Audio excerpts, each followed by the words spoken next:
అండి welcome to my channel. ఈరోజు recipe వచ్చేసి లంచ్ బాక్స్ రెసిపీ టమాటా రైస్. దానికోసం ముందుగా కడాయి పెట్టుకొని కొంచెం ఆయిల్ వేసుకోవాలా. ఒక స్పూన్ జీలకర్ర,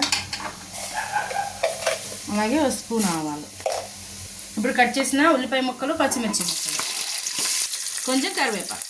ఉల్లిపాయలు పచ్చిమిరకాయలు ఫ్రై అయిపోయినాయి. ఇప్పుడు కట్ చేసుకున్న టమాటాలు త్వరగా ఉడకటానికి ఒక స్పూన్ ఉప్పు, అలాగే కొంచెం పసుపు వేసాను. బాగా మిక్స్ చేసుకొని మూత పెట్టేద్దాం. టమాటాలు బాగా మగ్గిపోయినాయి. ఇప్పుడు కొంచెం కారం, కొంచెం వేయించిన జీలకర్ర పొడి, కొంచెం ధనియా పౌడర్, కొంచెం ఫ్రై అవ్వాలి. మసాలాలు ఫ్రై అయిపోయినాయి. ఇప్పుడు మనం ఉడికించిన అన్నం వేసుకోవాలి. మంచిగా మిక్స్ చేసుకోవాలి.